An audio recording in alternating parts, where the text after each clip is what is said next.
Hey YouTube, Flarv here. Today I'll be doing a guide on how to get yourself out of ELO Hell. Personally, I don't believe that ELO Hell is really that difficult to get out of, and hopefully by applying these tips and tricks you'll have the same opinion. I'm currently a plat 4 player and I main jungle and support, but while I was climbing I main mid and I can play top and ADC at a high gold level. So I feel competent enough to give advice on any lane. Let's get into it. Here are my top 10 tips and tricks for how I climbed. Matchups. You need to know what champions you can play well and which champions counter them. If you don't see what your lane opponent is because you're a high pick, try to communicate with your team. If you want to play Annie because you think you're really good at her, don't just first pick her. See if someone like the support on your team is willing for you to pick their support and then swap. But by the same token, don't just pick a counter because it's simply a counter. You will lose if you don't know what you're doing. Raging. Don't flame people ever.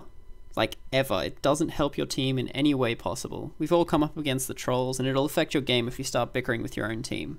This isn't just bronze or silver advice. I'm in platinum and I still get people who rage non-stop because people have missed smite or something. Just take it as it comes and try to make up for it later on. A lot of the times, I've seen teams or players get caught while raging at each other and costing them more than just dragon.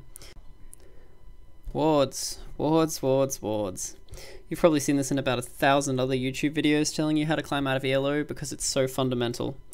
When I was trying to climb out of silver myself, I made a habit that every time I backed playing mid, I would at least have one ward in my inventory. Your support as well as your KDA will definitely thank you for it. Also, don't make the mistake of placing wards and then ignoring them. It might take a bit of practice to get used to, but even most of the time when I'm in lane farming, I'll still be watching my map. Map awareness is currently one of the leading causes of not being dead. True story. Champion picks. I put this separate to matchups because it in itself is pretty important. When I was wanting to climb ELO, I would only ever pick champions with solid skill kits. Nowadays there are a lot more champions with high skill caps and people will watch Diamond streams and be like, ooh, Oceania is an amazing champion, she just kited and killed a whole team. But before you think, hey, I could totally do that, buy Oceania, instant Q ranked and go 0-14, just think. That Diamond player has probably played several hundred more games on Oceania and he's a lot better than you at LoL in general, being in the top 1% of players. When you're low ELO, it's best to stick with champions who have large burst, a CC, and the potential to roam. I climbed my way out of silver by playing a lot of Annie. It was basically because I knew the reactions in people in this league were slow. I would sometimes see people ward but then not even react when mid came down to gank. This happens a lot more than you'd think. I found I was one of those people who used to go 12-3 on an AP and lose game. I'd be so far ahead of my opponent that I'd be level 9 or 10 to their level 6. But it wasn't until I came up with this theory that I started to climb faster. I like to call it the 2 lanes wins games theory. If I'm wrecking mid as Kassadin, there's no downside to me going down and winning bot lane after I pick up a quick kill mid or force mid to back. When I was trying to climb, I would only consider myself carrying the game if I won my lane plus another's. That way you don't get to late game and find you're the only person on your team who can do anything. It's very easy to shut down one AP caster, compared to shutting down an AP caster and an ADC.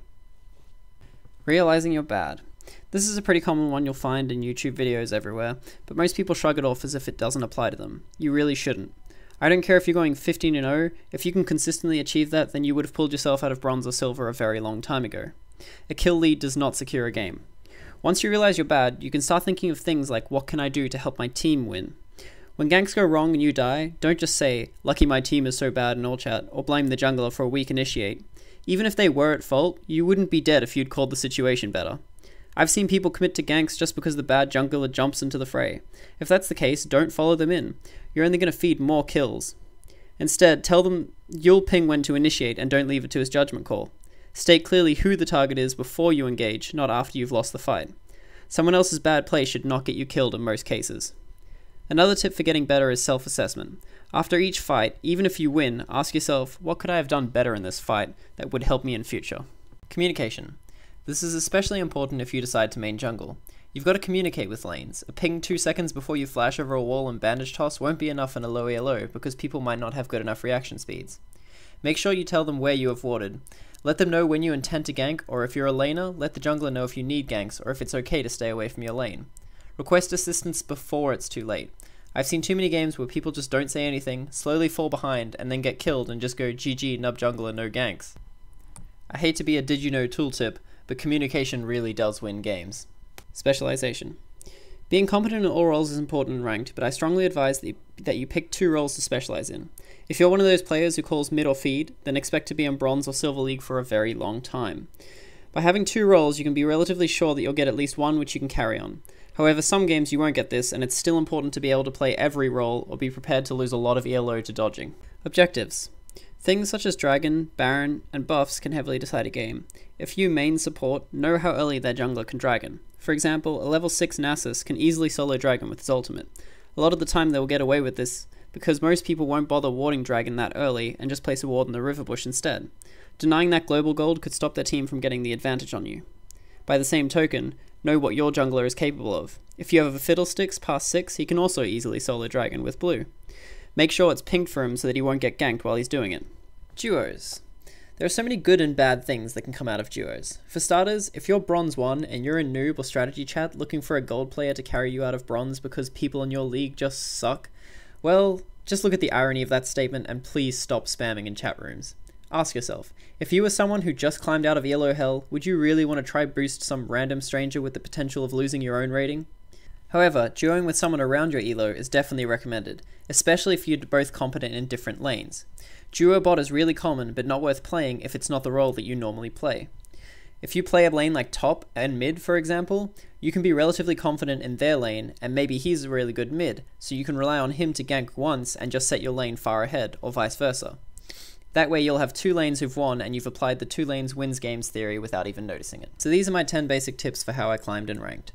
I hope these can help you out and get through ELO Hell as much as they helped me. If it does, please like and subscribe to us, as I'll be doing more guides and ranked in the future. And if you have any questions, feel free to post them in the chat box below or add me in game. Good luck, guys.